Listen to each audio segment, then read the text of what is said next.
Maya had worked at Hawthorne Enterprises for 7 long years, and every single one of those years had been built on quiet effort, silent endurance, and an unshakable belief that hard work would eventually be recognized in a fair way. She started as a junior assistant straight out of college, carrying files, scheduling meetings, preparing reports, and staying late long after the lights in the building dimmed and most of the staff had gone home. While others treated the job as temporary, she treated it as a foundation for her future. She learned every system in the office, understood every department's workflow, and slowly became the person everyone relied on when things went wrong. Despite her dedication, she never raised her voice, never competed aggressively, and never tried to climb over others. She simply believed consistency would speak for itself. But Hawthorne Enterprises was not the kind of place where quiet effort was rewarded. It was a place where loud confidence often overshadowed real competence, where image mattered more than integrity, and where those who spoke the most were often mistaken for those who knew the most. Maya noticed this early, but she ignored it, telling herself that time would prove everything.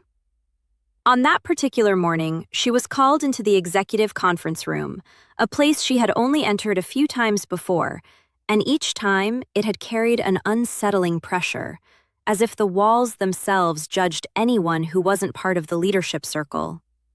The air felt unusually cold despite the polished wood and warm lighting, and the long glass table reflected faces that she had once admired, but now felt distant and unreadable.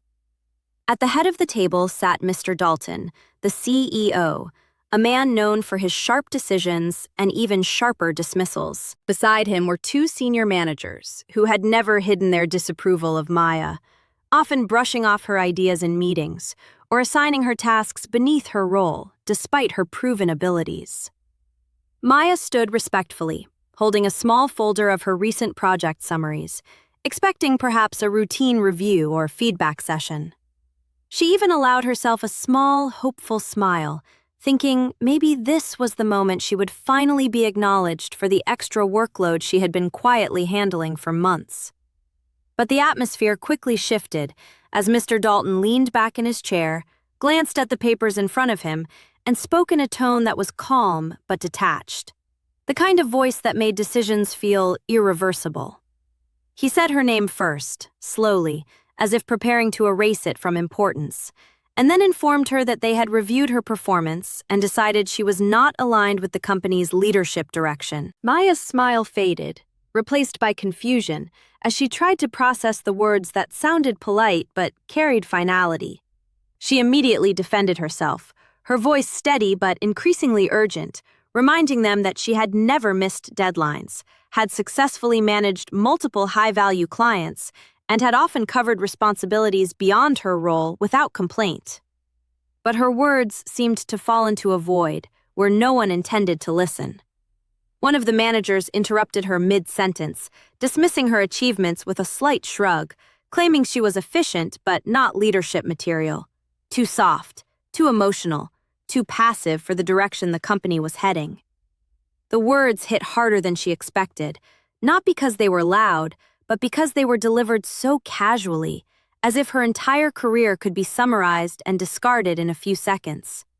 Then came the final blow. She was being let go. No discussion, no warning, no opportunity to improve, just a decision already made without her presence in it. For a moment, Maya didn't move. The room felt strangely distant, like she was observing it from somewhere outside her own body. 7 years of loyalty, sleepless nights, sacrificed weekends, and emotional investment had been reduced to a single sentence. One of the managers slid a printed termination letter across the table, its edges perfectly aligned, its tone professionally cold, as if it were just another routine document, rather than something that would change her entire life. Her fingers trembled slightly as she took it, not out of anger at first, but disbelief that something so permanent could feel so effortless for them. As she slowly stood up, the chair scraping softly behind her, She looked at each of them one by one, hoping for even a hint of acknowledgement, a trace of regret, or a moment of reconsideration. Instead, she found only avoidance and indifference. Her voice finally broke the silence as she asked if she had not been good enough or simply not loud enough, and still, no one answered. That silence became the loudest part of the entire meeting. She turned away, holding the small box they had given her for her belongings, and walked toward the exit, while employees outside the room pretended not to watch, though their eyes followed her with a mixture of sympathy and fear. As she reached the glass doors, she paused for a fraction of a second, looking back at the place she had once believed in, and whispered to herself that this was not the end, even if it felt like one. After leaving Hawthorne Enterprises, Maya entered a phase of her life that felt like a long, silent tunnel with no visible exit, where every day looked the same and every night carried the weight of uncertainty. The first few weeks were the hardest because reality hit her in small, painful waves that she could not ignore. She had to move out of her previous apartment into a small rented room on the outskirts of the city, a place far from the comfort she once knew. The room was simple, almost empty, with just a bed, a chair, and a small window that let in weak sunlight during the day. At first, she told herself it was temporary, that she would soon find another job and move forward quickly. But the job market did not respond to her confidence.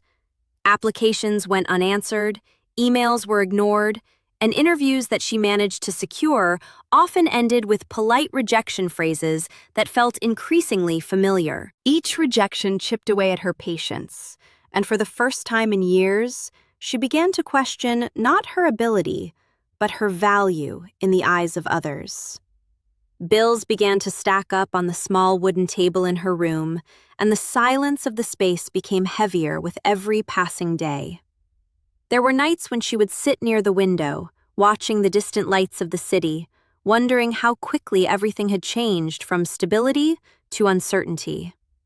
But what hurt her most was not the financial struggle. It was the memory of how easily she had been discarded, as if her years of loyalty meant nothing in the face of a single decision. Still, beneath the exhaustion and disappointment, something deeper began to grow inside her, something she had never fully relied on before, resilience shaped by pain rather than comfort. One evening, while scrolling through job listings with tired eyes, she came across a small startup called Brightforge Solutions. The company was nearly invisible in the market, buried under competitors, and struggling with financial instability, according to every article she found. Most people would have ignored it without a second thought, but Maya saw something different in it. Not success, but potential. It reminded her of herself, overlooked, underestimated, and dismissed too quickly. Instead of applying for a job, she began researching everything about the company, its structure, its weaknesses, its missed opportunities, and the patterns that were holding it back. She spent days analyzing their operations, creating notes, and mapping out ideas that could improve efficiency and reduce costs. Eventually, she made a bold decision that surprised even herself. She invested her remaining savings into acquiring a small but meaningful stake in the company.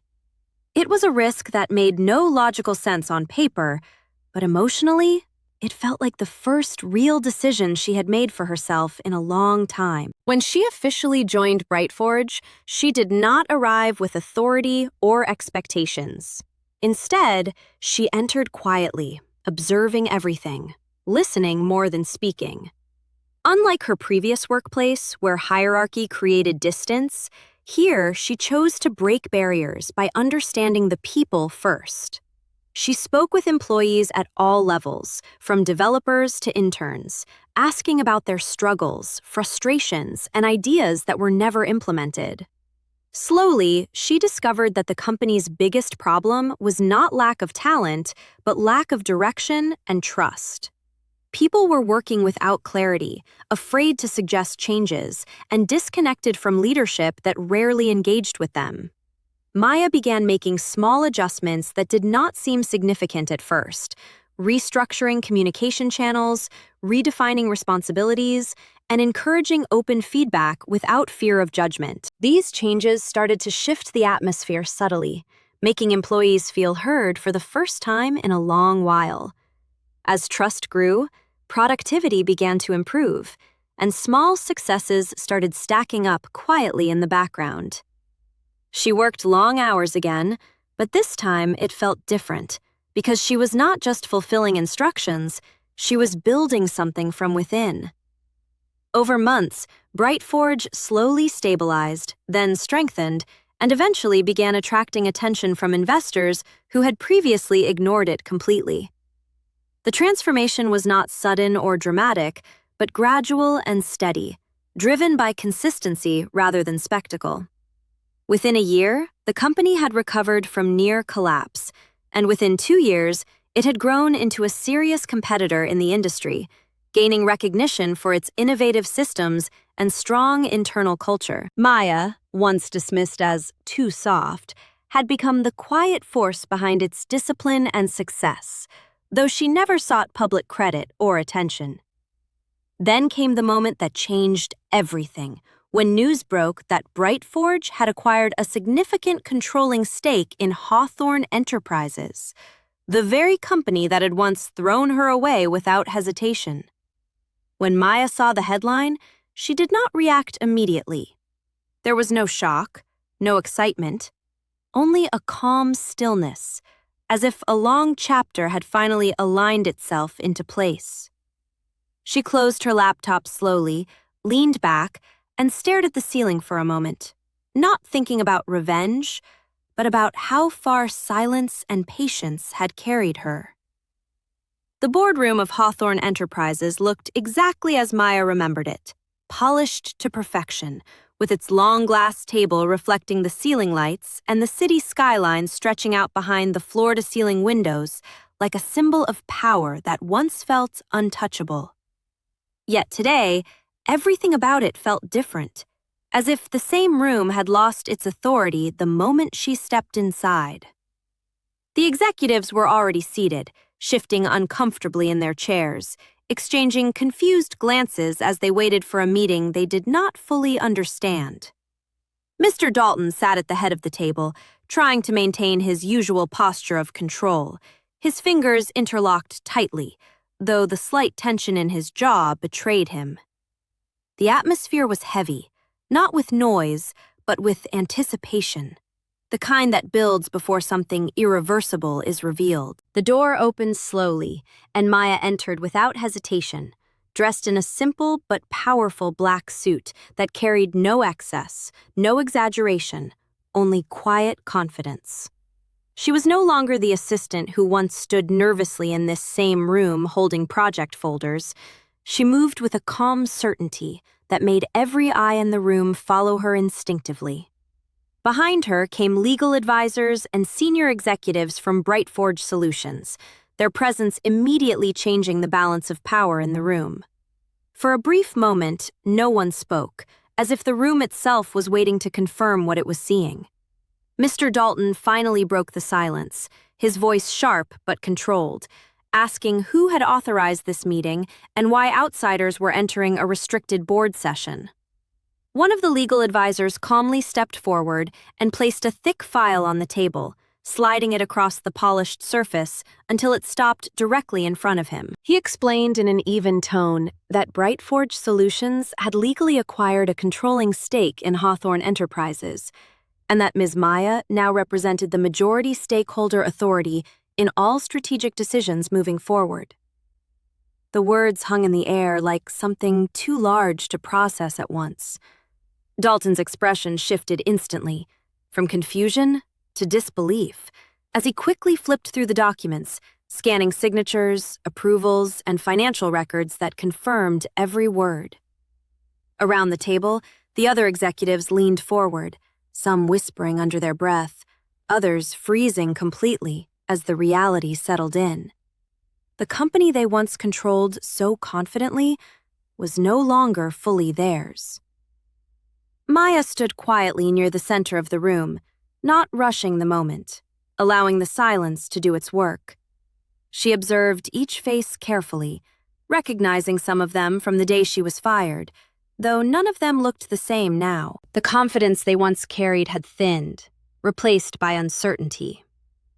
One of the former managers, the same one who had called her too soft, attempted to speak, forcing a nervous tone as he suggested that perhaps they could collaborate instead of escalating tensions. But Maya raised her hand slightly, not in anger, but in control, and the room fell silent again almost instantly. She finally spoke, her voice steady, calm, and measured, carrying no trace of the desperation she once had in this same environment. She reminded them of the words spoken to her years ago, not with emotion, but with precision, as if recalling a fact rather than a wound. She said she had been told she was not leadership material, that she was too emotional, too quiet, too weak for the standards of Hawthorne Enterprises. As she spoke, Dalton's eyes lowered slightly, unable to meet hers for long. She placed another folder on the table, this one lighter but symbolically heavier, containing the final acquisition summary and transition terms. She explained that she did not come to destroy what they had built, but to correct what they had ignored for years. Her tone remained calm, but every word carried undeniable weight, the kind that does not need to be raised to be powerful. The room listened without interruption, because interrupting her no longer felt possible. She turned slightly toward Dalton and addressed him directly, explaining that leadership is not measured by dominance or volume, but by vision, consistency, and respect for the people who build the foundation of any company. A silence followed her words, deeper than before, stretching across the entire table. Dalton finally tried to respond, his voice weaker than before, attempting to justify past decisions, but the confidence behind it was gone. Maya listened without reacting, letting him finish, then gently closed the folder in front of her. She told them that she had no intention of repeating the same environment she once left, but also no intention of allowing the culture that dismissed talent to continue unchanged. Then, with a final steady glance around the room, she made it clear that structural changes would begin immediately under new oversight. The executives sat in silence, absorbing the reality that the balance of power had permanently shifted. Without raising her voice, without showing anger, Maya had achieved something far greater than confrontation. She had returned not as someone seeking validation, but as someone defining the new reality of the very place that once rejected her. Then she turned, walked toward the door, and left the boardroom the same way she entered it, calm, composed, and completely in control.